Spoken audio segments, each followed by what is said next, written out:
Boa noite, professora Liz, boa noite, queridos colegas. Me chamo Juliana Maiche e, juntamente com Marcelo Mendes, estaremos apresentando para vocês a sociedade em nome coletivo. Essa sociedade recebeu esse nome justamente por conta do costume de colocar o nome dos sócios para representar a sociedade. Daí, dando a ideia de coletividade, surge então o nome sociedade em nome coletivo. Essa sociedade, ela é regida pelos artigos 1039 ao 1044 e subsidiariamente, no que esses artigos forem omissos, as regras da sociedade simples. Ela é uma sociedade que tem as suas características principais no artigo 1039 do Código Civil. Vamos vê-las cada uma. Apenas pessoas físicas ou naturais podem participar dessa sociedade, ou seja, pessoa jurídica não pode participar dessa sociedade. Ela é personificada, possui pessoa jurídica, é uma sociedade de pessoas, ou seja, aquela pessoa que tem afinidade, que tem uma cooperação recíproca com a outra, ela é importante para estabelecer esse tipo de sociedade.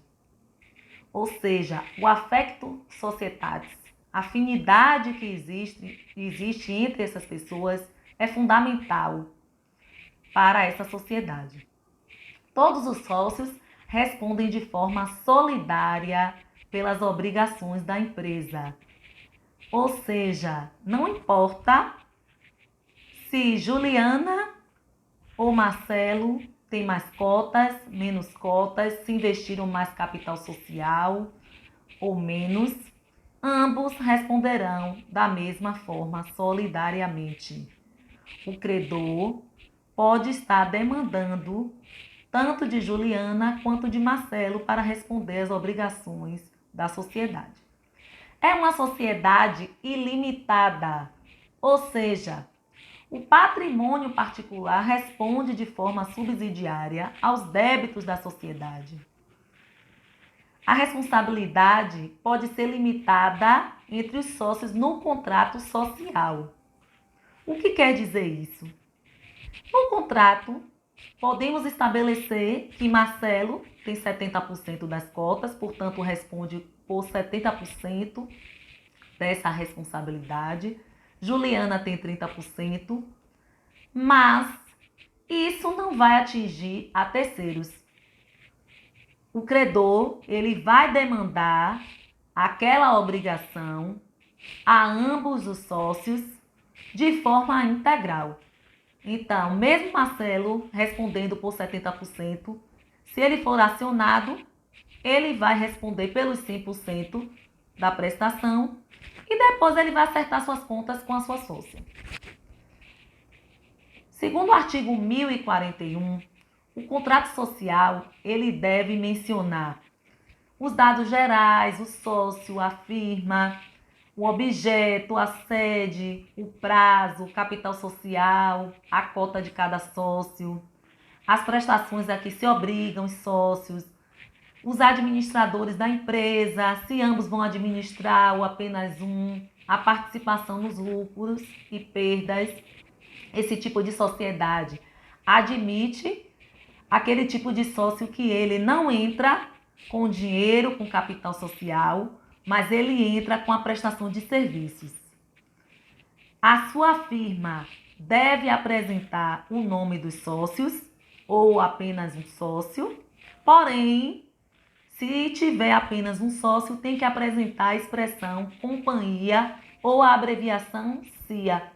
Exemplo, JM Portela e CIA, Marcelo Mendes e companhia.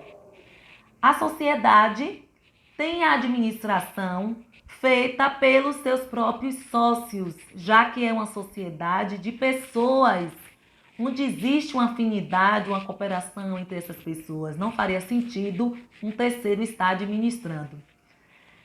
Essa sociedade, pode ser administrada por apenas um sócio, por ambos os sócios.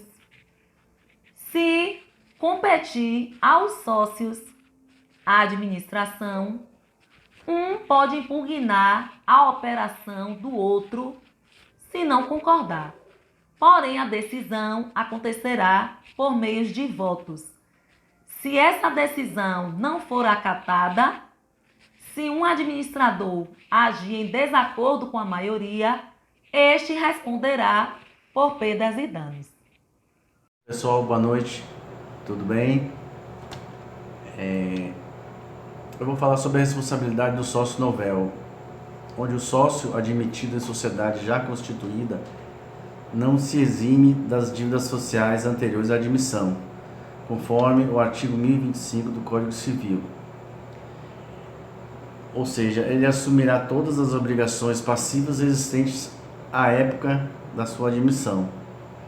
Isso tudo é em decorrência do princípio da responsabilidade ilimitada, onde os sócios devem suportar os ônus e obrigações perante terceiros, independentemente do momento em que se associar. Sobre a liquidação da cota a pedido do credor particular de algum sócio. Conforme o artigo 1043 do Código Civil, o credor particular de sócio não pode, antes de dissolver-se a sociedade, pretender a liquidação da cota do devedor. Ele só poderá em duas situações, como diz no parágrafo único, poderá fazê-lo quando a sociedade houver sido prorrogada tacitamente, ou seja, prorrogação tácita, a liquidação da cota é imediata, ou 2, tendo ocorrido prorrogação contratual, for acolhida judicialmente a oposição do credor a essa prorrogação, levantada no prazo de 90 dias, a contar da publicação do ato dilatório. Ou seja, o prazo de prorrogação determinado, o credor, até 90 dias, ele se opõe judicialmente a essa prorrogação.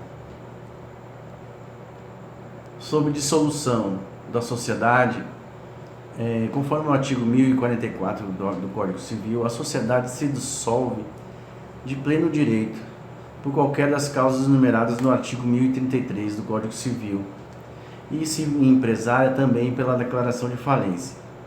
As hipóteses de extinção no artigo 1033 do Código Civil são: vencimento do prazo determinado de duração da sociedade; 2, o consenso unânime dos sócios; 3, a deliberação dos sócios por maioria absoluta; 4, a falta de pluralidade dos sócios não reconstituída no prazo de 180 dias; a extinção na forma da lei da autorização para funcionar; e 6, em sendo sociedade empresária, com o processo de falência, conforme a lei 14.112/2020. Questiona-se por que buscar um modelo societário onde a responsabilidade seja limitada, podendo colocar em risco o patrimônio particular dos sócios. E de onde poderia surgir esse tipo de sociedade? Esse tipo de sociedade existe desde a Idade Média. Por ser uma sociedade de origem familiar, os membros da família se associavam para o exercício de uma atividade qualquer. Ou seja, o patrimônio da sociedade se confundia com o patrimônio da família, e todos respondiam pela dívida da sociedade. A sociedade onde os sócios são muito próximos uns dos outros pode ser classificada como sociedade de pessoas. E as características pessoais dos sócios, elas são muito importantes para o bom andamento da sociedade, ou seja, é uma sociedade de natureza personalíssima, né? Uma sociedade de pessoas. Ok, pessoal? Muito obrigado pela atenção e boa noite.